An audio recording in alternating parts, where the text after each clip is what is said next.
샬롬, 2022년 10월 18일 화요일입니다. 기도하겠습니다. 주님, 오늘도 말씀으로 이 하루를 열게 하심을 감사드립니다.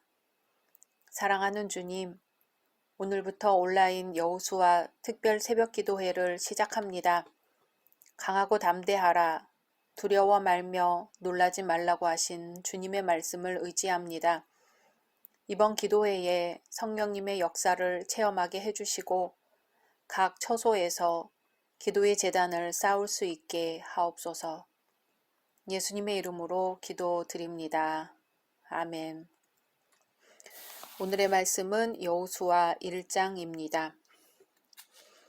여호와의 종 모세가 죽은 후에 여호와께서 모세의 수종자 눈의 아들 여호수아에게 말씀하여 이르시되 내 종 모세가 죽었으니 이제 너는 이 모든 백성과 더불어 일어나 이 요단을 건너 내가 그들 곧 이스라엘 자손에게 주는 그 땅으로 가라.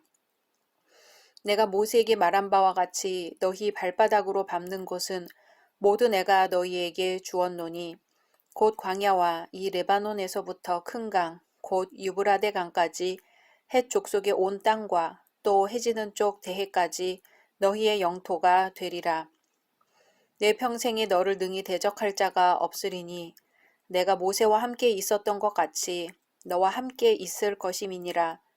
내가 너를 떠나지 아니하며 버리지 아니하리니 강하고 담대하라. 너는 내가 그들의 조상에게 맹세하여 그들에게 주리라 한 땅을 이 백성에게 차지하게 하리라. 오직 강하고 극히 담대하여 나의 종 모세가 내게 명령한 그 율법을 다 지켜 행하고 우로나 좌로나 치우치지 말라. 그리하면 어디로 가든지 형통하리니 이 율법책을 내 입에서 떠나지 말게 하며 주야로 그것을 묵상하여 그 안에 기록된 대로 다 지켜 행하라. 그리하면 내 길이 평탄하게 될 것이며 내가 형통하리라. 내가 내게 명령한 것이 아니냐. 강하고 담대하라. 두려워하지 말며 놀라지 말라. 내가 어디로 가든지 내 하나님 여호와가 너와 함께 하느니라 하시니라.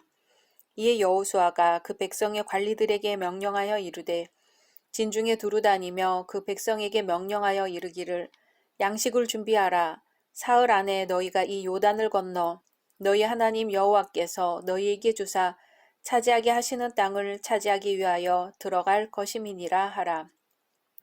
여호수아가 또 르우벤 지파와 갓 지파와 므낫세 반 지파에게 말하여 이르되 여호와의 종 모세가 너희에게 명령하여 이르기를 너희의 하나님 여호와께서 너희에게 안식을 주시며 이 땅을 너희에게 주시리라 하였나니 너희는 그 말을 기억하라.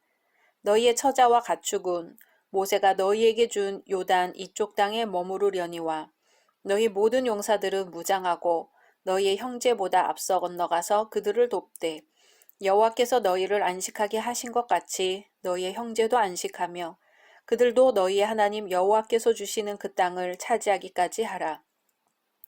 그리고 너희는 너희 소유지 곧 여호와의 종 모세가 너희에게 준 요단 이쪽 해돋는 곳으로 돌아와서 그것을 차지할지니라. 그들이 여호수아에게 대답하여 이르되 당신이 우리에게 명령하신 것은 우리가 다 행할 것이요 당신이 우리를 보내시는 곳에는 우리가 가리이다. 우리는 범사에 모세에게 순종한 것 같이 당신에게 순종하려니와 오직 당신의 하나님 여호와께서 모세와 함께 계시던 것 같이 당신과 함께 계시기를 원하나이다. 누구든지 당신의 명령을 거역하며 당신의 말씀을 순종하지 아니하는 자는 죽임을 당하리니 오직 강하고 담대하소서. 아멘. 여호수아의 기록 목적은 하나님께서 이스라엘을 광야에서 약속의 땅 가나안까지 어떻게 인도하셨는가를 보여주는 데 있습니다. 다시 말해 여호수아서는 모세오경에 나타나 있는 역사가 끊어지지 않고 계속되도록 연결시켜주며 여호수아 통치 아래에 있던 이스라엘 백성을 하나님께서 가나안에 어떻게 인도하셨는가를 보이려는 것입니다. 이러한 여호수아의 기록 목적에 맞게 여호수아서의 시작 부분은 신명기의 마지막 부분과 연결되고 있음을 볼 수 있습니다. 모세오경은 모세의 죽음에 대한 기록으로 종결되었고 여호수아서는 모세의 죽음을 언급함으로 시작합니다. 이 사실은 여호수아서가 모세 오경에 기초하여 기록되었다는 것과 또 모세 오경과 연결시키려고 했음을 나타냅니다. 사실 모세의 장례식이 끝나자 하나님께서는 곧바로 여호수아를 부르셨고 또 이스라엘 백성들이 그에게 순종할 것을 맹세함으로써 그는 하나님과 백성들에게 모세의 후계자로서 이스라엘의 새로운 지도자가 되었음을 인정받았습니다. 1절부터 살펴볼까요? 1절에서 9절은 모세의 후계자 여호수아에게 주신 하나님의 약속의 말씀입니다. 모세 사후 여호수아가 이스라엘의 새로운 지도자로 세움받는 장면이 나옵니다. 모세가 죽은 후 하나님께서는 여호수아에게 나타나셔서 가나안을 정복할 것을 명령하셨습니다. 그리고 이러한 역할을 맡게 된 여호수아에게 다음과 같은 약속을 주셨습니다. 첫째, 그를 당할 자가 아무도 없을 것이며, 둘째, 당신이 모세와 함께 계셨던 것처럼 그에게도 함께 계실 것이며, 셋째, 가나안을 반드시 주신다는 것, 넷째, 마음을 강하게 하고 담대히 하라는 것과, 다섯째, 율법을 떠나지 말고 주야로 묵상하며 다 지켜 행하라는 권면의 말씀으로 여호수아에게 용기를 불어넣어 주셨습니다. 가나안 정복이라는 대업을 앞둔 여호수아에게는 이러한 약속과 권면의 말이 분명 큰 힘이 되었을 것입니다. 왜냐하면 당시 그로서는 가나안 정복 사업을 수행한다는 것이 결코 쉬운 일이 아니었을 것이기 때문입니다. 그는 이스라엘의 지도자로 하나님과 백성들의 공적인 인정을 받기는 했습니다. 하지만 이제 막 지도자가 되었기 때문에 백성들 전체를 일사불란하게 통솔한다는 것이 어려웠을 것이고, 게다가 앞으로 공략해야 할 가나안 족속들의 세력 또한 만만치 않았을 것이기 때문입니다.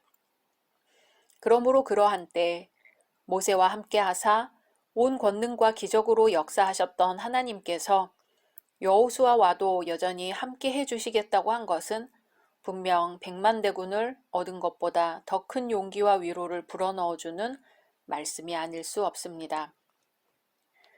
10절에서 15절은 드디어 여호수아의 사역이 시작되는 장면입니다. 가나안을 정복하라는 하나님의 명령을 받은 여호수아가 백성의 관리들에게 이를 위한 준비를 착수하도록 지시합니다. 그리고 르우벤, 갓, 므낫세 반 지파에게 가족들은 요단 동편에 남겨두고 용사들은 요단 서편에 가나안 정복에 동참할 것을 지시하면서 그 정복이 종결되면 다시 돌아와서 요단 동편의 땅에 살게 될 것이라고 약속합니다. 여기서 우리는 두 가지 점을 생각해 볼 수 있습니다. 첫째, 여호수아는 하나님의 명령을 받자마자 즉시 실행에 옮겼습니다. 여호수아가 이처럼 즉시 이에 착수한 것은 결코 자신의 지위나 야망을 위해서가 아니라 하나님께서 자기에게 맡겨주신 사명을 수행하기 위해서였을 뿐입니다. 그럼에도 그가 어떤 주저함이나 반감 없이 그 자리에서 즉시 하나님의 명령에 순종했다는 사실은 우리에게 하나님께서 말씀하실 때는 우리 역시 즉시 실천에 옮길 수 있어야 한다는 사실을 깨우쳐 줍니다. 이처럼 하나님의 말씀에 곧바로 순종하는 것은 그리스도인의 당연한 의무입니다. 하나님께서 계획과 뜻을 보여주시면 그대로 따르는 것이 우리가 할 수 있는 가장 값진 일인 것입니다. 둘째, 루벤, 갓, 므낫세 반 지파는 나머지 지파를 기꺼이 도우려 하였습니다. 본문에서 여호수아는 이들 두 지파 반에게 일찍이 모세와 그들 사이에 맺어진 약속, 곧 요단 동편의 땅을 그들이 기업으로 얻는 대신에 요단 서편의 가나안 정복 사업에 이들도 참전한다는 계약을 상기시키고 이를 실행하도록 명령합니다. 그러나 인간적으로 생각할 때 두 지파 반이 이 약속을 지킨다는 것은 쉽지 않았습니다. 그들은 이미 약속을 했다 하더라도 가족과 떨어져 지내야 했고 가나안 정복 전투에서 목숨을 잃을 수도 있었으며 약속의 한쪽 당사자인 모세가 죽었기 때문에 그 약속은 효력이 상실되었다고 주장할 수도 있었습니다. 그러나 그들은 그렇게 하지 않았습니다. 그들은 기꺼이 이 약속을 지킬 것을 맹세하였습니다. 즉 이들 두 지파 반은 비록 요단 동편에 남게 될 사람들이나 모두 의리 있는 사람들로서 하나님과의 수직적 관계뿐만 아니라 나머지 지파 형제들과의 관계 역시 무시하지 않았습니다. 여기서 우리는 하나님 안에서 한 형제 자매라 할 수 있는 모든 성도들이 세상을 살아감에 있어서 비단 자신의 안일만을 추구할 것이 아니라 마땅히 다른 사람의 복리 증진에도 이바지할 수 있어야 함을 배울 수 있습니다. 16절에서 18절은 백성들의 맹세와 기원이 나옵니다. 이스라엘 백성들은 모세에게 그러했듯이 여호수아에게도 전적이고 무조건적으로 순종할 것을 맹세합니다. 그리고 하나님께서 모세와 함께 하셨던 것처럼 여호수아에게도 함께 하시기를 바라는 동시에 마음을 강하게 하고 담대히 할 것을 기원하고 있는 장면입니다. 이와 같이 백성들이 과거 모세에게 순종했던 것처럼 여호수아에게 순종하겠다고 서약한 주된 이유는 분명 하나님께서 함께 계실 것이라고 믿었기 때문입니다. 이러한 믿음이 없이는 그들이 여호수아에게 이러한 서약을 할 리 만무합니다. 즉 그들에게는 모세의 명령이 곧 하나님의 명령이었듯이 이제 여호수아의 명령은 곧 하나님의 명령이기 때문에 이 명령에 따르지 않으면 죽음까지 당할 각오가 되어 있음을 밝혔던 것입니다.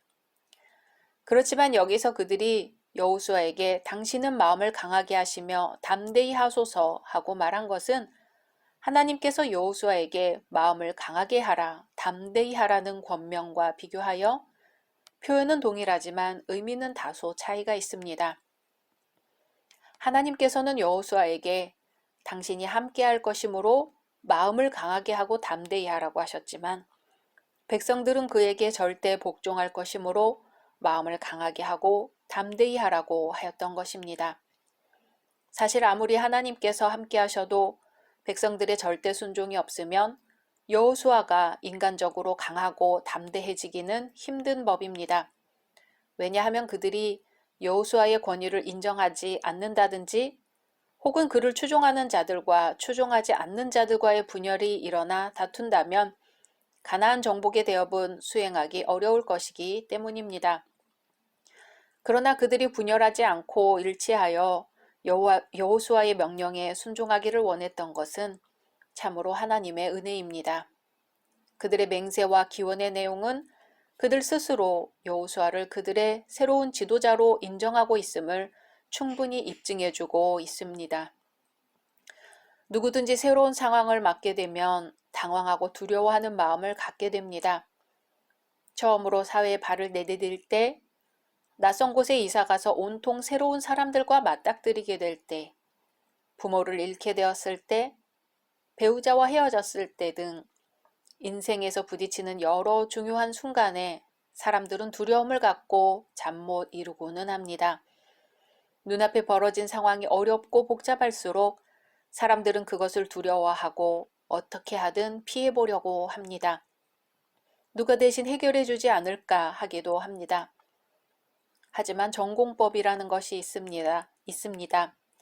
이런저런 방법을 찾기 힘들 정도로 어려운 상황일 때는 계략을 세우지 말고 오히려 정면으로 맞닥뜨리는 것이 가장 좋은 공격이라는 것이지요.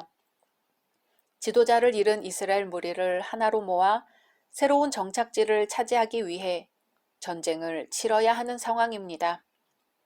과연 어떤 계략이 도움이 될까요? 가장 좋은 방법은 하나님의 말씀을 지키는 것입니다. 하나님의 말씀에 따라 행하며 좌로도 우로도 치우치지 않는다면 그것이 바로 우주의 원리에 맞는 삶의 방법이요 태도가 됩니다. 이러한 방법을 택할 때 하나님께서는 우리에게 형통함을 주십니다. 예수님께서는 십자가를 피하지 않고 십자가를 향해 나아가셨습니다. 그리고 십자가를 감당하셨습니다. 그리고 부활하시어 우리에게 새 생명의 소망을 허락하셨습니다. 여호수아 묵상 노트에 이번 기도회에서 붙들고 기도할 기도 제목도 적어보시고 잊지 말고 감사기도와 새신자 기도도 적어보시기 바랍니다. 각자 말씀 묵상하신 후 주기도문으로 마치겠습니다. 샬롬, 2022년 10월 19일 수요일입니다. 기도하겠습니다. 주님, 오늘도 말씀으로 이 하루를 열게 하심을 감사드립니다. 사랑하는 주님, 온라인 여호수아 특별 새벽 기도회 2일차를 맞습니다. 마지막까지 강하고 담대하라, 두려워 말며 놀라지 말라고 하신 주님의 말씀을 붙들고 승리하게 하옵소서. 오늘 하루도 성령 충만한 날이 되게 하여 주시며 주님이 보여주신 겸손과 섬김의 본을 따르게 하옵소서. 예수님의 이름으로 기도드립니다. 아멘. 오늘의 말씀은 여호수아 2장입니다. 눈의 아들 여호수아가 시딤에서 두 사람을 정탐꾼으로 보내며 이르되 가서 그 땅과 여리고를 엿보라 하매 그들이 가서 라합이라 하는 기생의 집에 들어가 거기서 유숙하더니 어떤 사람이 여리고 왕에게 말하여 이르되 보소서 이 밤에 이스라엘 자손 중에 몇 사람이 이 땅을 정탐하러 이리로 들어왔나이다. 여리고 왕이 라합에게 사람을 보내어 이르되 내게로 와서 내 집에 들어간 그 사람들을 끌어내라. 그들은 이 온 땅을 정탐하러 왔느니라. 그 여인이 그 두 사람을 이미 숨긴지라. 이르되 과연 그 사람들이 내게 왔었으나 그들이 어디에서 왔는지 나는 알지 못하였고 그 사람들이 어두워 성문을 닫을 때쯤 되어 나갔으니 어디로 갔는지 내가 알지 못하나 급히 따라가라. 그리하면 그들을 따라잡으리라 하였으나 그가 이미 그들을 이끌고 지붕에 올라가서 그 지붕에 버려놓은 3대에 숨겼더라. 그 사람들은 요단 나루터까지 그들을 쫓아갔고 그들을 뒤쫓는 자들이 나가자 곧 성문을 닫았더라. 또 그들이 눕기 전에 라합이 지붕에 올라가서 그들에게 이르러 말하되 여호와께서 이 땅을 너희에게 주신 줄을 내가 아노라. 우리가 너희를 심히 두려워하고 이 땅 주민들이 다 너희 앞에서 간담이 녹나니 이는 너희가 애굽에서 나올 때에 여호와께서 너희 앞에서 홍해물을 마르게 하신 일과 너희가 요단 저쪽에 있는 아모리 사람의 두 왕 시온과 옥에게 행한 일 곧 그들을 전멸시킨 일을 우리가 들었음이니라. 우리가 듣자 곧 마음이 녹았고 너희로 말미암아 사람이 정신을 잃었나니 너희 하나님 여호와는 위로는 하늘에서도 아래로는 땅에서도 하나님이시니라. 그러므로 이제 청하노니 내가 너희를 선대하였은즉 너희도 내 아버지의 집을 선대하도록 여호와로 내게 맹세하고 내게 증표를 내라. 그리고 나의 부모와 나의 남녀 형제와 그들에게 속한 모든 사람을 살려주어 우리 목숨을 죽음에서 건져내라. 그 사람들이 그에게 이르되 내가 우리의 이 일을 누설하지 아니하면 우리의 목숨으로 너희를 대신할 것이요 여호와께서 우리에게 이 땅을 주실 때에는 인자하고 진실하게 너를 대우하리라. 라합이 그들을 창문에서 줄로 달아 내리니 그의 집이 성벽 위에 있으므로 그가 성벽 위에 거주하였음이라. 라합이 그들에게 이르되 두렵건대 뒤쫓는 사람들이 너희와 마주칠까 하노니 너희는 산으로 가서 거기서 사흘 동안 숨어 있다가 뒤쫓는 자들이 돌아간 후에 너희의 길을 갈지니라. 그 사람들이 그에게 이르되 내가 우리에게 서약하게 한 이 맹세에 대하여 우리가 허물이 없게 하리니 우리가 이 땅에 들어올 때에 우리를 달아내린 창문에 이 붉은 줄을 매고 내 부모와 형제와 내 아버지의 가족을 다 내 집에 모으라. 누구든지 내 집 문을 나가서 거리로 가면 그의 피가 그의 머리로 돌아갈 것이요 우리는 허물이 없으리라. 그러나 누구든지 너와 함께 집에 있는 자에게 손을 대면 그의 피는 우리의 머리로 돌아오려니와 내가 우리의 이 일을 누설하면 내가 우리에게 서약하게 한 맹세에 대하여 우리에게 허물이 없으리라 하니 라합이 이르되 너희의 말대로 할 것이라 하고 그들을 보내어 가게 하고 붉은 줄을 창문에 매니라. 그들이 가서 산에 이르러 뒤쫓는 자들이 돌아가기까지 사흘을 거기 머물매 뒤쫓는 자들이 그들을 길에서 두루 찾다가 찾지 못하니라. 그 두 사람이 돌이켜 산에서 내려와 강을 건너 눈의 아들 여호수아에게 나아가서 그들이 겪은 모든 일을 고하고 또 여호수아에게 이르되 진실로 여호와께서 그 온 땅을 우리 손에 주셨으므로 그 땅의 모든 주민이 우리 앞에서 간담이 녹더이다 하더라. 아멘. 오늘 말씀에서는 가나안 정복 명령을 받은 여호수아가 여리고를 점령하고 전진 기지를 삼기 위하여 시딤에서 여리고 정탐꾼을 파송하는 장면이 나옵니다. 1절에서 7절은 정탐꾼들을 숨겨주는 라합의 모습이 나옵니다. 여호수아는 두 정탐꾼들을 여리고 성에 파송합니다. 그리고 이 두 정탐꾼들은 라합의 집에 유숙하게 되죠. 그러나 이 사실은 곧 발각되어 여리고 왕에게 보고가 되고 맙니다. 왕은 사람들을 보내어 라합에게 그 정탐꾼들을 내놓으라고 명합니다. 하지만 라합은 그들이 들어오긴 했지만 어디로 갔는지 모른다고 거짓말을 하여 그들을 구원해 줍니다. 이 말씀에서 우리가 중시할 수 있는 것은 여호수아가 매우 사려 깊게 행동했다는 것입니다. 여호수아는 하나님께서 자기와 함께 하실 것이라는 약속만 믿고 무턱대고 가나안을 공격하려고 하지 않았습니다. 대신 두 정탐꾼을 파견하여 그 거민들의 동정을 살핀 다음 그들의 보고에 따라 공격의 방법을 강구하려고 했습니다. 그리고 정탐 방법에 있어서도 과거 모세가 택한 정탐 방법과 다르게 하였습니다.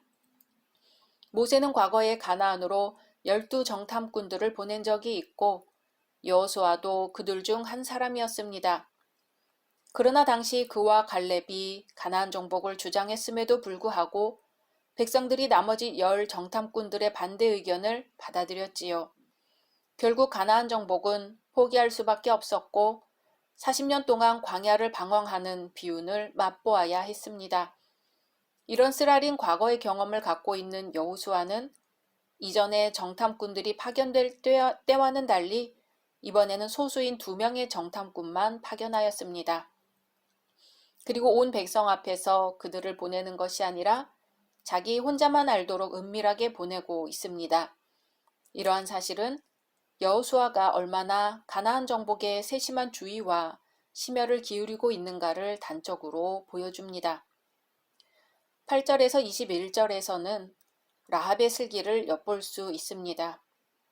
여리고 정탐꾼을 구원해준 라합의 재치가 빛나고 있는 부분이지요.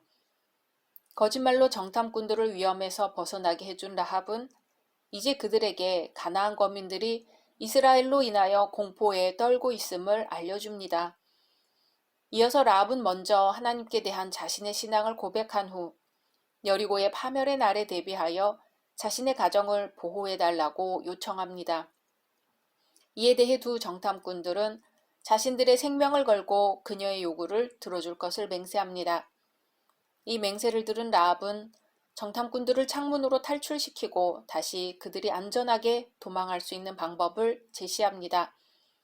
이렇게 하여 정탐꾼들은 여리고를 떠나게 되었으며 그 전에 다음과 같은 3가지 조건을 제시하게 됩니다. 첫째, 자신들을 성 밖으로 달아내리는 데 사용한 붉은 끈을 이스라엘 군대가 여리고 성으로 쳐들어올 때 그녀의 집을 표시하기 위해 매달아 둘 것.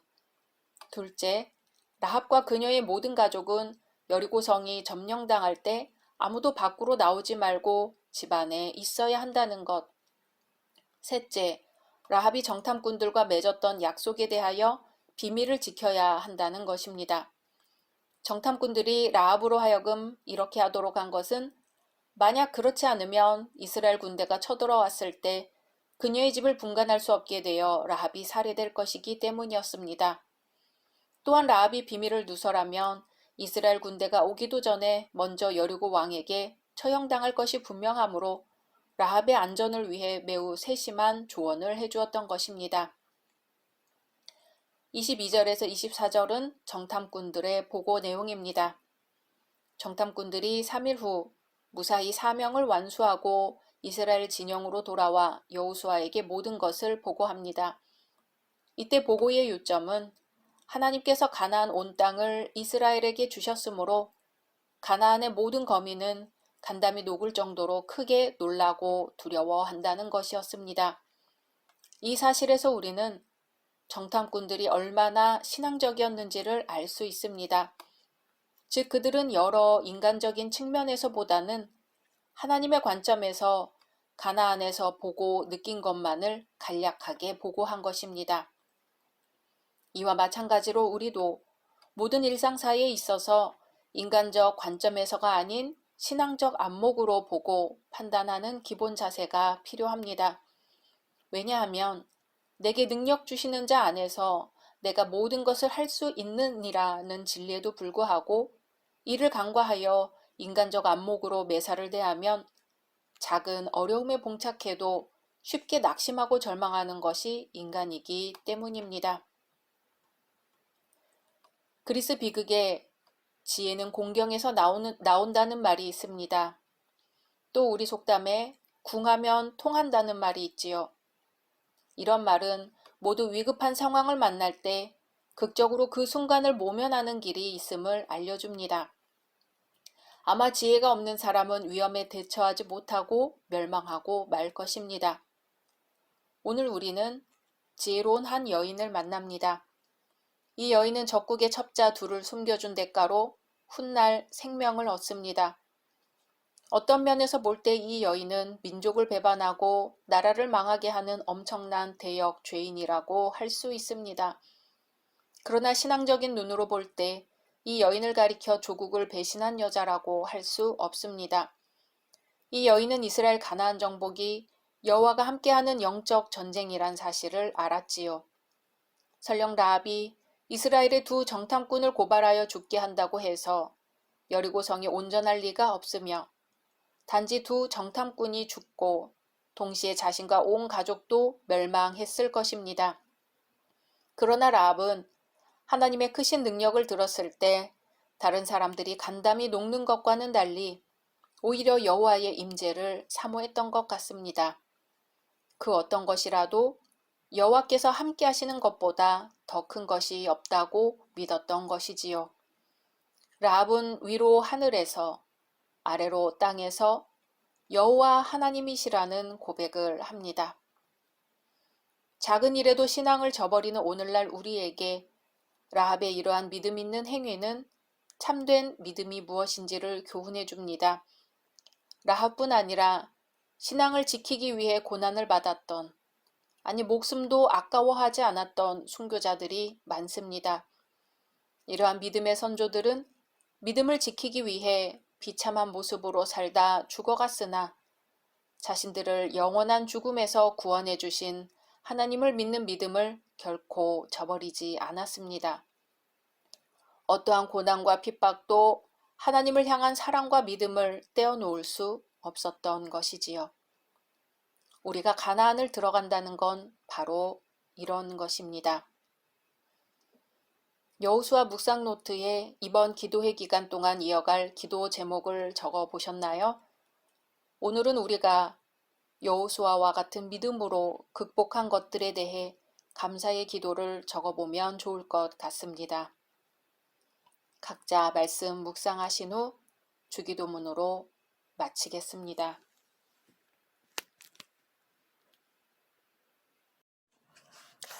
샬롬, 2022년 10월 20일 목요일입니다. 기도하겠습니다. 주님, 오늘도 말씀으로 이 하루를 열게 하심을 감사드립니다. 사랑하는 주님, 오늘은 여호수아 특별 새벽 기도회 3일차를 맞습니다. 이번 기도회에 우리를 향하신 변함없는 주님의 사랑을 깊이 묵상하게 하소서. 그 변함없는 사랑 속에서 우리는 현재를 돌아보고 주님을 언제나 의지할 수 있음을 믿게 하소서.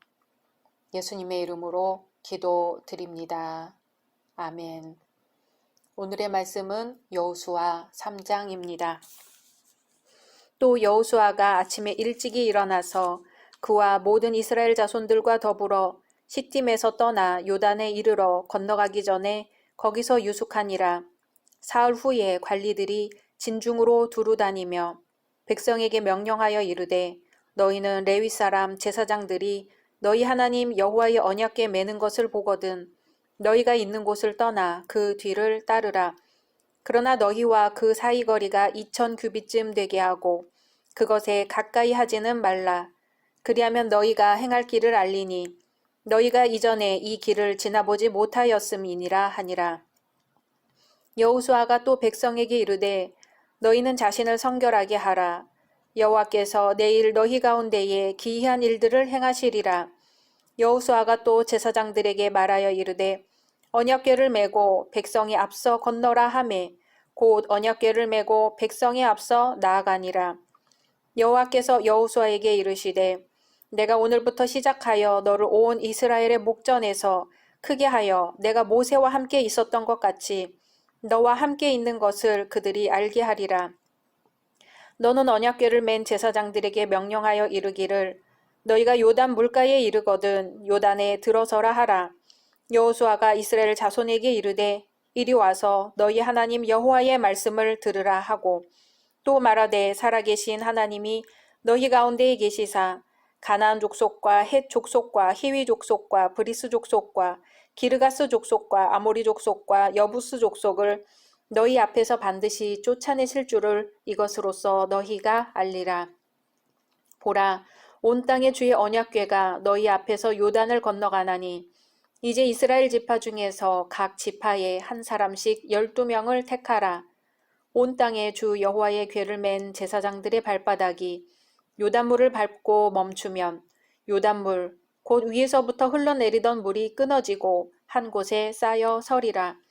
백성이 요단을 건너려고 자기들의 장막을 떠날 때에 제사장들은 언약궤를 메고 백성 앞에서 나아가니라. 요단이 곡식 거두는 시기에는 항상 언덕에 넘치더라.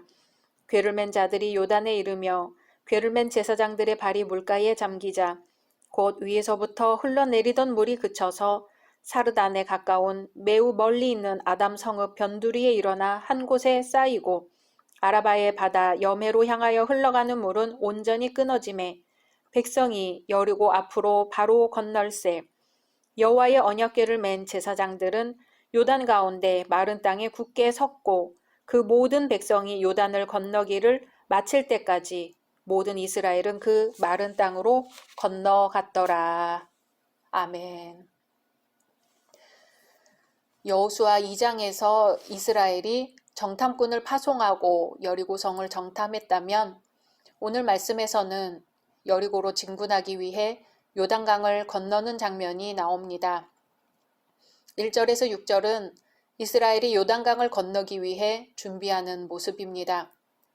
여호수아는 인간적으로 전혀 서두름 없이 먼저 백성들이 갖추어야 할 준비사항을 하나하나 지시하고 실행에 옮기도록 독려합니다.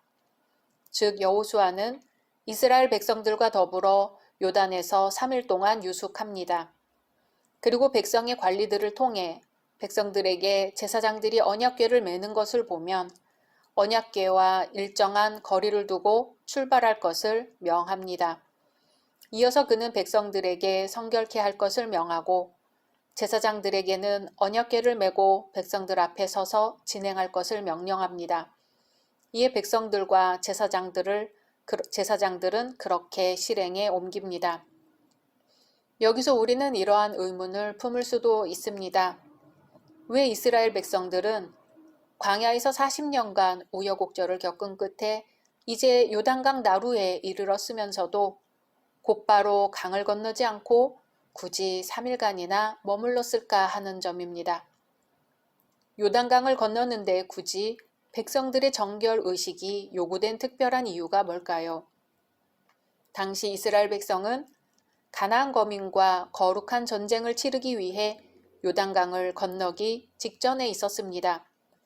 하나님께서는 이 시점에 백성들로 하여금 성결케 하라고 명령하셨습니다. 전쟁을 준비하는 것에 있어 성결이 요구되는 이유는 적군을 물리치시려고 하나님이 진중에 행하심으로 내 진을 거룩하게 하라는 것입니다. 이것은 이스라엘의 전쟁은 인간의 전쟁이 아니라 하나님의 전쟁이라는 것을 나타내 줍니다. 신약의 성도들이 성령님과 함께 세상과 영적 전쟁을 싸우는 것과 같은 거룩한 전쟁인 것이지요. 하나님의 임재의 상징인 언약궤가 앞서 나아가는 것은 하나님이 친히 전쟁에 나가 싸우시는 것입니다.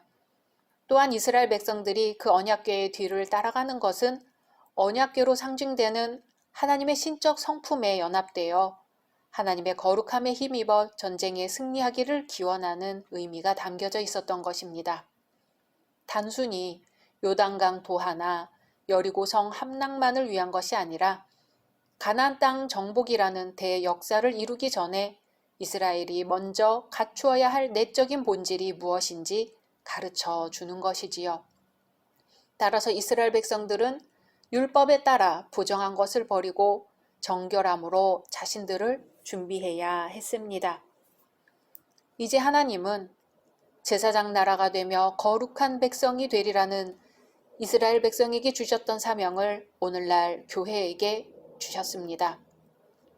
이 세상 속에서 교회를 통하여 성령님에 의해 거룩한 공동체를 이루어 가게 하시는 것이죠. 7절에서 13절은 요단강 도하를 위한 하나님의 지시가 언급됩니다. 5절에서 이제 내일이면 하나님께서 이적을 베푸실 것이라고 했으며 다음 날이 되자 약속대로 하나님께서는 여호수아를 통해 제사장들로 하여금 요단 강물을 밟도록 지시하셨고 그렇게 하면 요단 강물이 멈추는 이적이 일어날 것임을 일러 주셨습니다. 14절에서 17절은 드디어 요단강을 건너는 장면입니다. 하나님께서 앞서 약속하신 대로 실제로 요단강이 갈라지고 이스라엘 백성들이 그 강을 통과한 사실에 대해 간결하게 보도하고 있습니다. 오늘 말씀에 따르면 이스라엘이 하나님의 능력으로 홍해를 건널 때처럼 요단강을 가르고 마른 땅 위로 건넜다고 합니다. 언약궤가 물에 들어서자 요단강이 일어나 쌓이고 사해로 가는 물이 완전히 끊어졌다고 합니다. 더욱이 여호수아는 이 시기를 몸에 거두는 시기로서 항상 물이 넘치는 때라고 하였습니다. 성경의 이 기사에 대하여 믿지 못하는 사람들은 요단강의 얕은 여울목을 건너서 건넜다고 주장합니다. 하지만 13절에 끊어지고 쌓여 설이라는 동사의 의미를 살펴보면 물이 분리되어 양쪽이 연결되지 않고 높이 쌓여 마치 일어선 것처럼 되었다는 뜻입니다. 홍해를 건널 때처럼 물벽이 되었다는 의미지요. 또 이 시기는 곡식을 거두는 시기로서 물이 넘치는 시기입니다. 아열대 기후인 여리고 지역은 3, 4월경에 밀과 보리를 수확합니다.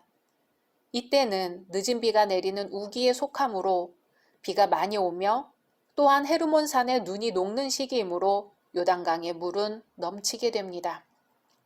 이 시기에 요단강은 넓이가 30m 이상이 되고 깊이는 3, 4m로 물살이 매우 빠르게 됩니다. 그러므로 이 시기에는 아무리 좁고 얕은 여울목이라도 걸어서 건너는 것은 불가능합니다. 이 요단 지역은 창세기 13장에 나온 바와 같이 소돔과 고모라가 있던 매우 비옥한 평야를 끼고 있었습니다. 그래서 여호와의 동산 같았다고 묘사되어 있으며 모세가 들어가기를 소원한 곳입니다. 예수님의 세례와도 연결되어 있는 요단은 가나안의 젖줄입니다. 이 요단을 마른 땅으로 건너게 하신 하나님의 목적은 장차 이스라엘의 가나안 정복에 대한 하나님의 의지를 반영해 줍니다. 오늘 말씀에서 여호수아는 요단강이라는 한계 상황에서 잠시 멈추고 하나님의 뜻을 구했습니다. 그리고 하나님의 도움으로 강을 건넜지요. 우리의 눈이 열린다면 현재 살아있는 나 자신도 엄청난 기적이며 놀라운 사건입니다. 평상시 아무리 지혜롭고 이성적이라고 자신을 가졌던 사람도 살면서 위기를 만났을 때 평소처럼 이성을 찾기는 불가능합니다. 그러나 언제나 하나님의 뜻을 알고자 애쓰고 그것을 따르려고 노력했던 사람이라면 당황스럽고 혼란한 상황이더라도 옳은 방향으로 나아갈 수 있습니다. 홍해는 애굽의 추격에 쫓겨 건넜지만 요단강에서는 여리고를 정복하기 위해 건넙니다. 이제 언약궤를 앞세우고 따라갑니다. 강물이 솟구쳐 올라 언제 내리쳐질지 모릅니다. 하지만 믿음으로 나아갑니다. 이제 우리도 믿음으로 말씀 되신 예수님만 바라보고 요단강을 건널 차례입니다. 여호수아 묵상 노트에 감사 기도를 적으셨다면 이제 내가 함께 신앙생활 하고픈 태신자를 가슴에 품고 기도하면 좋겠습니다. 그 사람을 위해 복을 빌어주고 그 사람이 잘 되도록 아무도 모르게 기도할 수 있다는 것, 얼마나 감사한 일인가요? 각자 말씀 묵상하신 후 주기도문으로 마치겠습니다. 샬롬, 2022년 10월 21일 금요일입니다. 기도하겠습니다. 주님, 오늘도 말씀으로 이 하루를 열게 하심을 감사드립니다. 사랑하는 주님, 온라인 여호수아 특별 새벽 기도회 4일차를 맞습니다. 강하고 담대하라. 두려워 말며 놀라지 말라고 하신 주님의 말씀을 붙들고 승리하게 하옵소서. 오늘 하루가 물이 넘실대는 요단강물 같을지라도 그 앞에서 두려워 멈추지 않게 하시고 주님께 기도하고 믿음으로 건너게 하소서. 예수님의 이름으로 기도드립니다. 아멘. 오늘의 말씀은 여호수아 4장입니다. 그 모든 백성이 요단을 건너가기를 마침에 여호와께서 여호수아에게 말씀하여 이르시되 백성의 각 지파에 한 사람씩 12사람을 택하고 그들에게 명령하여 이르기를 요단 가운데 제사장들의 발이 굳게 선 그곳에서 돌 12를 택하여 그것을 가져다가 오늘 밤 너희가 유숙할 그곳에 두게 하라 하시니라. 여호수아가 이스라엘 자손 중에서 각 지파에 한 사람씩 준비한 그 12사람을 불러 그들에게 이르되 요단 가운데로 들어가 너희 하나님 여호와의 궤 앞으로 가서 이스라엘 자손들의 지파 수대로 각기 돌 1개씩 가져다가 어깨에 매라. 이것이 너희 중에 표징이 되리라. 후일에 너희의 자손들이 물어 이르되 이 돌들은 무슨 뜻이냐 하거든 그들에게 이르기를 요단물이 여호와의 언약궤 앞에서 끊어졌나니 곧 언약궤가 요단을 건널 때에 요단물이 끊어졌으므로 이 돌들이 이스라엘 자손에게 영원히 기념이 되리라 하라 하니라. 이스라엘 자손들이 여호수아가 명령한 대로 행하되 여호와께서 여호수아에게 이르신 대로 이스라엘 자손들의 지파의 수를 따라 요단 가운데에서 돌 12를 택하여 자기들이 유숙할 곳으로 가져다가 거기에 두었더라. 여호수아가 또 요단 가운데 곧 언약궤를 맨 제사장들의 발이 선 곳에 돌 12를 세웠더니 오늘까지 거기에 있더라. 또 여호와께서 여호수아에게 명령하사 백성에게 말하게 하신 일, 곧 모세가 여호수아에게 명령한 일이 다 마치기까지 궤를 맨 제사장들이 요단 가운데에 서 있고 백성은 속히 건넜으며 모든 백성이 건너기를 마친 후에 여호와의 궤와 제사장들이 백성의 목전에서 건넜으며 루벤 자손과 갓 자손과 므낫세 반 지파는 모세가 그들에게 이른 것 같이 무장하고 이스라엘 자손들보다 앞서 건너갔으니 무장한 4만 명가량이 여호와 앞에서 건너가 싸우려고 여리고 평지에 이르니라. 그날에 여호와께서 모든 이스라엘의 목전에서 여호수아를 크게 하심에 그가 생존한 날 동안에 백성이 그를 두려워하기를 모세를 두려워하던 것 같이 하였더라. 여호와께서 여호수아에게 말씀하여 이르시되 증거궤를 맨 제사장들에게 명령하여 요단에서 올라오게 하라 하신지라. 여호수아가 제사장들에게 명령하여 이르기를 요단에서 올라오라 하매 여호와의 언약궤를 맨 제사장들이 요단 가운데에서 나오며 그 발바닥으로 육지를 밟는 동시에 요단물이 본 곳으로 도로 흘러서 정과 같이 언덕에 넘쳤더라. 첫째 달 10일에 백성이 요단에서 올라와 여리고 동쪽 경계 길갈에 진침해 여호수아가 요단에서 가져온 그 12돌을 길갈에 세우고 이스라엘 자손들에게 말하여 이르되 후일에 너희의 자손들이 그들의 아버지에게 묻기를 이 돌들은 무슨 뜻이니까 하거든 너희는 너희의 자손들에게 알게 하여 이르기를 이스라엘이 마른 땅을 밟고 이 요단을 건넜음이라. 너희 하나님 여호와께서 요단물을 너희 앞에서 마르게 하사 너희를 건너게 하신 것이 너희 하나님 여호와께서 우리 앞에 홍해를 말리시고 우리를 건너게 하심과 같았나니 이는 땅의 모든 백성에게 여호와의 손이 강하신 것을 알게 하며 너희가 너희 하나님 여호와를 항상 경외하게 하려 하심이라 하라. 아멘. 앞장 여호수아 3장에 이어 오늘 여호수아 4장도 요단강 도하 사건을 다루고 있습니다. 그러나 3장이 요단강을 건널 때에 언약궤에 초점을 맞춘 것이라면 오늘 말씀은 요단강을 건넌 후에 기념비에 초점을 맞춘 것입니다. 1절에서 9절은 요단강을 무사히 건넌 후 이를 기념하는 돌비를 세우는 장면이 나옵니다. 즉 이스라엘 백성들의 요단강 도하가 끝나자 하나님께서는 여호수아를 통해 12지파에서 각각 한 사람씩 뽑습니다. 그 뽑힌 12사람들은 돌 한 개씩을 유숙할 곳에 가져오도록 지시받습니다. 이 지시에 따라 백성들이 실행했다는 것이 이 말씀의 주 내용입니다. 아울러 훗날 후손들이 이 돌들이 무엇을 뜻하는지를 물으면 이것은 요단강 도하를 기념하는 표시라고 대답하라는 하나님의 지시 내용도 기록되어 있습니다. 또한 이와 별도로 요단 가운데 즉 제사장들의 발이 선 곳에 돌 12를 세운 것도 함께 기록되어 있습니다. 우리는 여기서 두 가지 사실을 알 수 있습니다. 첫째, 이스라엘 자손들의 지파 수대로 돌 한 개씩 12개의 돌을 취해서 기념비를 쌓도록 한 것입니다. 이는 이스라엘 백성들이 하나의 마음을 갖도록 하는데 그 의의가 있었습니다. 그들은 12지파로 나뉘어졌음에도 불구하고 동일한 조상을 갖고 있는 하나의 민족입니다. 이제 가나안 입성을 위해 요단강을 건넌 지금 단결과 일치는 무엇보다 중요했습니다.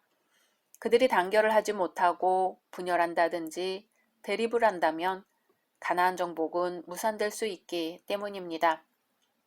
둘째, 기념비를 세운 목적입니다. 그것은 곧 땅의 모든 백성에게 하나님의 능력을 알게 하고 이스라엘 백성들에게는 영원토록 하나님을 경외하게 하려는 것입니다. 요단강 도하 사건은 엄청난 기적 사건으로 기념받을 만한 것입니다.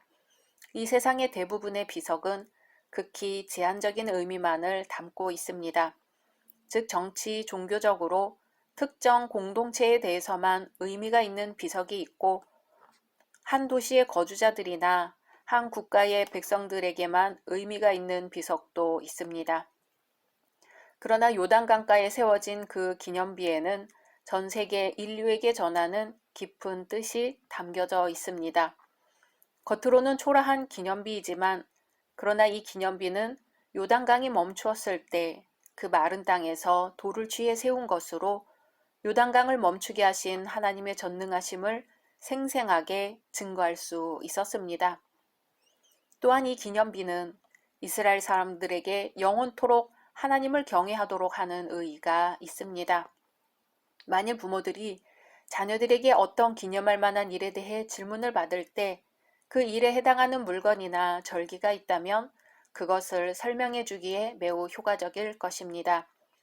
추상적인 역사적 사실들은 자녀들에게 희미한 인상만 남겨주지만 기념물이나 절기 같은 것들은 그들의 관심을 강하게 끕니다.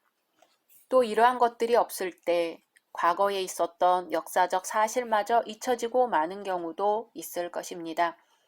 이러한 이유로 하나님께서는 모든 세대로 하여금 이 일을 기억하도록 기념비를 세우게 하셨습니다. 한편 주의해야 할 것이 있습니다. 그것은 곧 12돌을 세운 곳이 길갈과 요단 가운데 두 곳이라는 점입니다. 사장 전체를 통해 강조한 것은 길갈에 세워진 12돌이지만 9절에는 또 요단강 가운데 곧 제사장들의 발이 선 곳에도 12돌을 세웠다고 기록하고 있습니다. 이 요단강 가운데 세워진 12돌은 길갈에 세워진 12돌과는 다른 것입니다. 10절에서 18절은 요단강 도하 사건을 재차 진술하고 있습니다. 19절에서 24절은 역시 이스라엘 12지파를 대표하는 사람들이 요단강 가운데서 취한 12개의 기념돌을 유숙지인 길갈에 세우는 장면이 반복됩니다. 노아 홍수 후 하나님은 노아와 언약을 맺으셨습니다. 그 언약은 다시는 그들을 물로 멸하지 않을 것이라는 내용이었으며 무지개를 그 언약의 증표로 삼았습니다. 무지개가 홍수 이전에도 있었는지 없었는지는 알 길이 없습니다. 하지만 무지개는 노아의 언약을 생각나게 하는 역할을 합니다. 2차 세계대전 당시 히틀러는 600만 명의 유대인을 살해했습니다. 그들은 유대인을 쉽게 식별하기 위해 남자의 아랫도리를 벗겨보았다고 합니다. 그들은 모두 할례를 받았기 때문입니다. 당시에는 이 할례가 비운의 상징이 되고 말았지요. 오늘날 우리가 성도라는 증표는 무엇일까요? 성경 들고 유명한 교회에 출석하는 것, 혹은 세례받은 것이 증표가 될 수 있겠지요. 그러나 무엇보다 확실한 표시는 진실한 인품과 일상생활에서 나타나야 합니다. 현대는 자기 PR 시대로 누구나 겉모습을 화려하게 치장해서 자신의 능력과 신분을 과시하려고 합니다. 1세기의 유대인들은 그런 겉치장에 아주 능했습니다. 그들은 길거리에 서서 경건한 모습으로 기도하고 장시간 기도하였습니다. 그리고 구약도 줄줄 외울 수 있었습니다. 오늘날도 그런 모습만으로 자신의 거룩함을 증명하려는 사람이 없다고는 할 수 없을 것입니다. 요단강을 건너 이스라엘 백성들이 유숙할 곳에 세우는 12돌은 하나님의 큰 능력과 기사가 있었음을 나타냅니다. 후손들은 이 돌을 보고 하나님의 능력을 부인할 수가 없었겠지요. 우리가 우리 앞을 가로막는 요단강을 건널 수 있는 것은 오직 하나님이 함께 하실 때 가능합니다. 말씀에 순종하여 언약궤를 메고 담대히 요단강물에 들어갈 때 기적을 체험합니다. 오직 의인은 믿음으로 말미암아 살리라고 했습니다. 성도들은 믿음으로 살아가기를 힘쓰되 항상 주의 말씀을 양식과 빛과 생명으로 삼아야 할 것입니다. 오늘도 말씀이신 예수님을 마음에 모시고 요단강을 건넌 후 내 안에 12돌의 증표가 되는 삶이 되기를 소망합니다. 각자 말씀 묵상하신 후 주기도문으로 마치겠습니다. 샬롬, 2022년 10월 22일 토요일입니다. 기도하겠습니다. 주님, 오늘도 말씀으로 이 하루를 열게 하심을 감사드립니다. 사랑하는 주님, 온라인 여호수아 특별 새벽 기도회 5일차를 맞습니다. 강하고 담대하라, 두려워 말며 놀라지 말라고 하신 주님의 말씀을 붙들게 하옵소서. 오늘 하루 저희의 삶 가운데 요단강을 건넌 후 길갈에 세운 12기념비가 있게 하옵소서. 저희의 삶 가운데 함께 하셨던 주님을 기억하게 하옵소서. 예수님의 이름으로 기도드립니다. 아멘. 오늘의 말씀은 여호수아 5장입니다. 요단 서쪽의 아모리 사람의 모든 왕들과 해변의 가나안 사람의 모든 왕들이 여호와께서 요단물을 이스라엘 자손들 앞에서 말리시고 우리를 건너게 하셨음을 듣고 마음이 녹았고 이스라엘 자손들 때문에 정신을 잃었더라. 그때 여호와께서 여호수아에게 이르시되 너는 부싯돌로 칼을 만들어 이스라엘 자손들에게 다시 할례를 행하라 하시매 여호수아가 부싯돌로 칼을 만들어 할례 산에서 이스라엘 자손들에게 할례를 행하니라.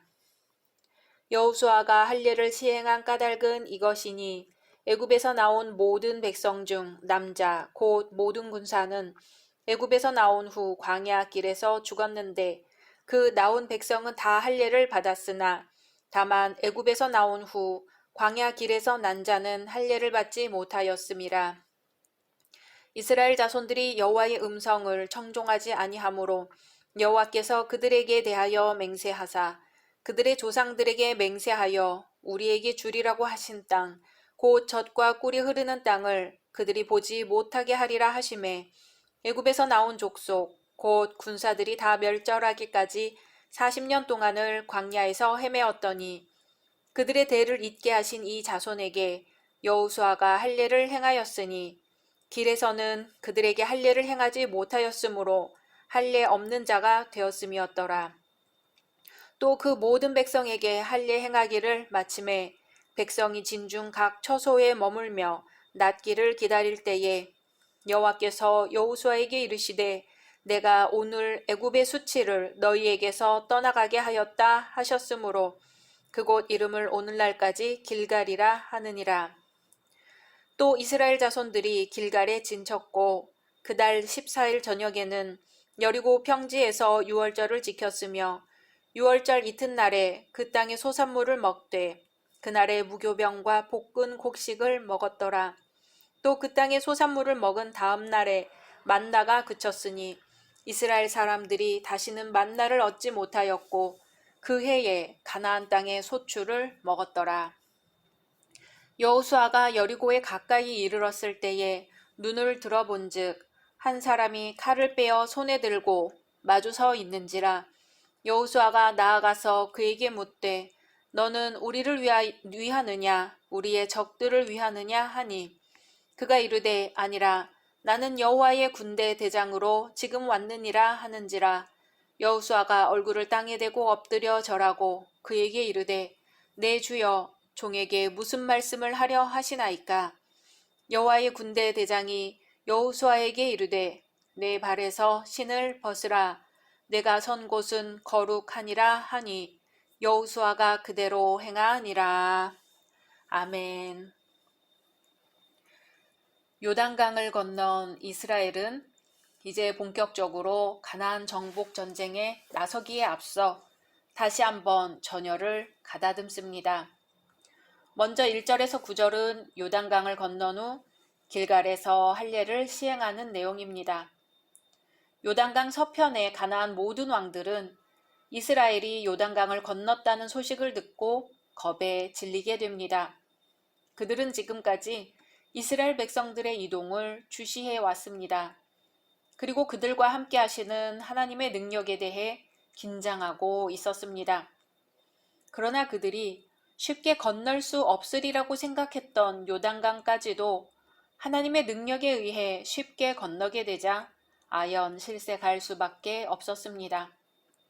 이와 같이 가나안 족속이 무서움에 사로잡혀 있을 때 이스라엘 백성들은 할례를 행합니다. 그렇다면 왜 하필 지금 할례를 행할까 의문을 가질 수 있습니다. 과거 할례의 고통으로 몰살당했던 세겜족의 경우처럼 이스라엘이 지금 할례를 행하면 아무리 가나안 민족들이 두려움에 떨고 있다 하더라도 기습해 오면 큰 피해를 입을 가능성이 컸습니다. 차라리 요단강을 건너기 전에 이 일이 시행되었더라면 더 좋지 않았을까 생각하게 되는 거지요. 하지만 이런 위험을 무릅쓰면서까지 지금 시행하는 것은 그만한 이유와 의미가 있기 때문입니다. 가나안 땅은 아브라함 때부터 지금에 이르기까지 장구한 세월 동안 하나님께서 이스라엘에게 주실 것이라고 약속하신 땅이었습니다. 바로 이러한 땅에서 할례를 행한다는 것은 특별한 의의가 있는 것이지요. 할례는 하나님의 백성임을 나타내주는 외적인 표시로 가나안에 들어간 그들로서는 반드시 성별된 민족임을 인식해야만 했습니다. 그렇기에 여호수아는 언제 기습당할지 모르는 상황임에도 불구하고 가나안 정복 전투는 하나님의 능력에 달려 있다고 생각했습니다. 그러므로 이 전투에서 승리하기 위해서는 반드시 하나님과의 올바른 관계가 무엇보다 먼저 정립되어 있어야 함을 알고 있었던 것입니다. 여호수아가 두려워했던 것은 가나안 족속의 병력이 아니라 마땅히 지켜야 할 율법을 지키지 않음으로 당하게 될 하나님의 심판과 저주였던 것입니다. 10절에서 12절은 이스라엘이 할례를 행한 데 이어 유월절을 지키며 애굽을 탈출한 지 40년 만에 처음으로 가나안 땅의 소산을 먹는 장면입니다. 그리고 이스라엘 백성들이 광야에서 40년 동안이나 먹었던 만나가 더 이상 하늘로부터 내리지 않습니다.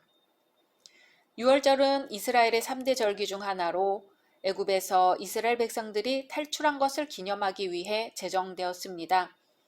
그러나 그들은 출애굽 이듬해에 시내산에서 두 번째 유월절을 지킨 후로는 한 번도 유월절을 지키지 못하였고 요단강을 건넌 지금 다시 유월절을 지키게 되었습니다.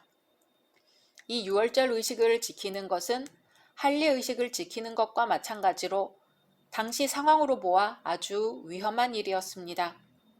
언제 기습을 당할지 모르는 상황에서 이러한 축제 행위는 일반적으로 생각할 때 얼른 이해하기가 어렵습니다. 그러나 이스라엘 백성들은 하나님의 능력으로 출애굽을 했던 일을 기념하는 이 유월절 축제를 지키면서 애굽 군대를 물리치고 기적을 일으키셨던 하나님이 지금도 함께하여 가나안 군대도 물리치실 것을 확신했습니다. 이제 이스라엘이 신 광야에서부터 먹기 시작한 만나는 중단됩니다. 가나안 땅의 소출을 얻었기 때문에 더 이상 초자연적인 음식 공급 방법이 필요 없게 된 것이지요. 이렇게 만나가 그친 사실에서 우리는 두 가지 교훈을 얻습니다. 첫째, 하나님께서는 당신께 대한 맹목적인 의뢰를 용납하지 않으신다는 것입니다.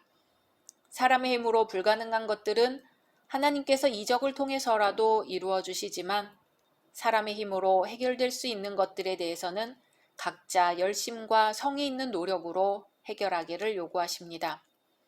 둘째, 우리의 필요를 아시는 하나님께서는 우리에게 가장 필요한 것들을 적절한 시기에 적절한 양으로 채워 주십니다.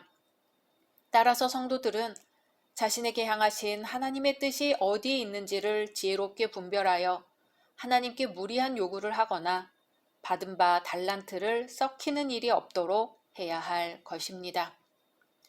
13절에서 15절은 할례와 유월절을 준수한 이스라엘 백성들이 이제 길갈에서부터 여리고 부근에 이르렀을 때 발생한 일을 보여줍니다.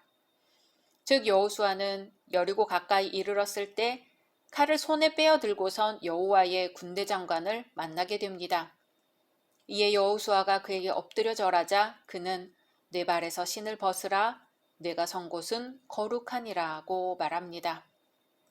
이 광경은 마치 모세가 시내산에서 소명을 받을 때의 광경을 연상시킵니다. 즉 모세가 이스라엘의 구원을 위해 소명을 받았듯이 이제 여호수아는 약속의 땅 가나안으로 이스라엘을 인도하기 위해 소명을 받고 있는 것입니다. 하나님께서는 모세에게 나타나셨을 때 자신을 아브라함과 이삭과 야곱의 하나님이라고 하셨습니다. 비록 여기서는 이러한 말이 없지만 여호수아에게 나타나신 하나님 역시 아브라함과 이삭과 야곱의 하나님이심에 틀림없습니다. 하나님께서는 늘 이스라엘 족장들에게 가나안 땅을 그들의 후손들에게 주실 것이라 약속하셨으며 이제 하나님께서 여호수아에게 나타나셔서 그들에게 약속했던 것을 성취시키려 하고 계십니다. 출애굽 직후 여호수아와 갈렙을 제외한 10명의 정탐꾼들의 보고를 들은 이스라엘 백성들은 심히 놀라고 두려워하며 하나님과 모세를 원망했지요. 그런데 오늘 말씀에서는 완전히 반전된 상황입니다.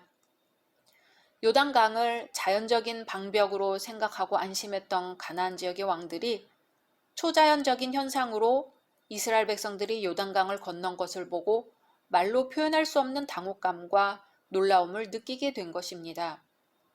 수십 년 전 가나안 거민들 때문에 이스라엘 백성들이 떨었는데 이제는 가나안 거민들이 정신을 잃을 만큼 두려움 속으로 빠져들고 만 것이지요. 바로 하나님의 권능으로 말이지요. 현대의 그리스도인들도 출애굽 당시의 가나안인들 이상의 강한 족속들 속에서 살고 있습니다. 그들은 우리를 움츠러들게 하고 고립시킵니다. 수많은 사람들이 그럴싸한 논리로 기독교를 한낱 윤리적이고 설화적인 유치한 종교로 전락시키기도 합니다. 권력과 부를 가진 자들은 이 세상에서 군림합니다. 우리는 열 정탐꾼의 보고가 거짓된 것이라고 할 수 있을까요? 하나님의 동행하심을 바보스럽게 믿으며 진군했던 단 2명의 사람. 수많은 이스라엘 백성 중 그들은 얼마나 소수였습니까? 오늘날 나를 두렵게 하는 가나안 거민들은 누구이며 무엇인가요? 거대하고 화려한 모습으로 나를 왜소하게 만드는 자들은 누구인가요? 딱 2명의 정탐꾼이 필요합니다. 큰 목소리보다 진실한, 작은 것이 무엇인지를 올바로 통찰할 수 있는 사람 말입니다. 그리고 과감히 행동에 옮길 수 있는 소수만이 그 모든 힘의 근원이 어디에서 나오는지를 알고 한때 자신들을 위협했던 세력이 자신들의 존재 때문에 두려워 정신을 잃는 것을 보게 될 것입니다. 이들은 요단강을 건넌 후 하나님 앞에 자신들을 먼저 성별했던 것을 기억해야 할 것입니다. 각자 말씀 묵상하신 후 주기도문으로 마치겠습니다.